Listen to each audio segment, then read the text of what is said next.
Hello friends, मैं Aryan Shukla, business advisor and founder online business workshop.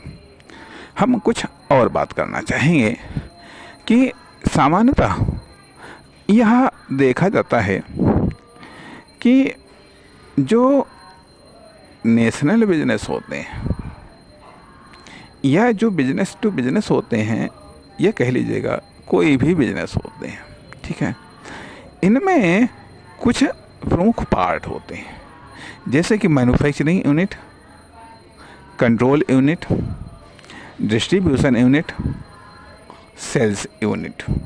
Sales unit ध्यान दीजिएगा, चार चीज़ें: manufacturing unit, control unit, distribution unit, sales unit. Sales unit एक और यूनिट होती है जिसे इन्वेस्टमेंट यूनिट कहते हैं। इस प्रकार से 5 यूनिट्स होती हैं। अब जिनमें मैन्युफैक्चरिंग यूनिट नहीं होती, अर्थात जो मैन्युफैक्चरिंग का कार्य नहीं करते हैं, उनमें purchasing unit, distribution unit, sales unit, उनमें purchasing unit, control unit, distribution unit, sales unit and investment unit, उनमें ये पांच यूनिट्स होती हैं।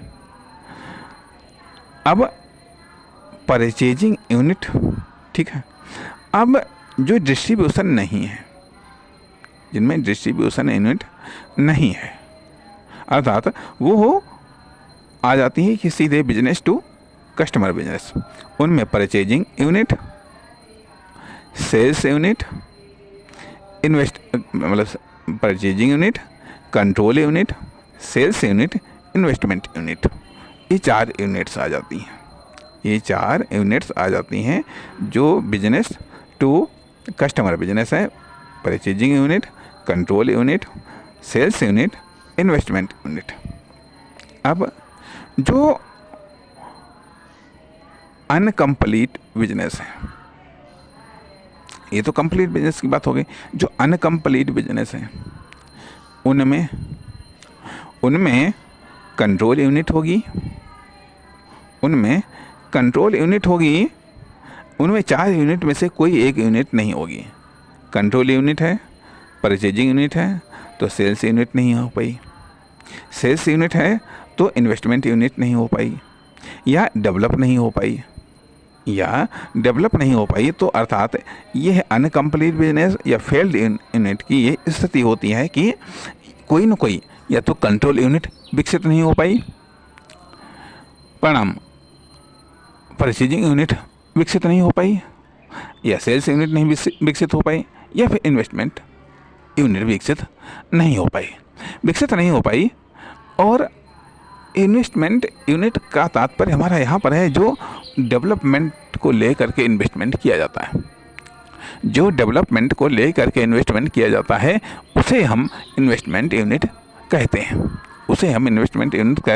कि मान लिया अभी, जैसे कि मान लिया आप कोई कपड़ा का बिजनेस है, ठीक है, कपड़े का बिजनेस है, तो उसमें जो पार्टिकुलर आपका जो रेगुलर माल आप खरीद रहे हैं, रेगुलर माल बेच रहे हैं, तो यहाँ अपने आप में परचेजिंग यूनिट, सेल्स यूनिट का काम है। लेकिन इस बिजनेस को बढ़ाने के लिए जो आप इन्वेस्टमेंट करते हैं, कंपनी को तरक्की करने के लिए या कंपनी की तरक्की करने के लिए जो आप इन्वेस्टमेंट करते हैं, वह इन्वेस्टमेंट यूनिट के दायरे में आता है। इस प्रकार से कम से कम 3 यूनिट तो होती ही है। 3 यूनिट तो किसी भी बिजनेस में 3 यूनिट तो होती हैं, अर्थात manufacturing unit, sales unit, control unit.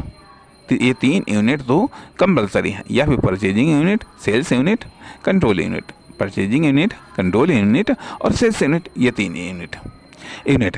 बाकी जो बड़े बिजनेस हैं, मतलब बड़े बिजनेस कह लीजिएगा, या जिनकी सोच बड़ी है, वो इन्वेस्टमेंट यूनिट भी रखते हैं, वो मैन्युफैक्चरिंग सेक्टर की तरफ भी जाते हैं, अर्थात वो मैन्युफैक्चरिंग यूनिट को भी डेवलप करने का प्रयास करते हैं, अर्थात वो मैन्युफैक्चरिंग यूनिट को भी डेवलप करने का प्रयास करते हैं, या इन्वेस्टमेंट यूनिट को भी डेवलपमेंट करने का प्रयास करते हैं, या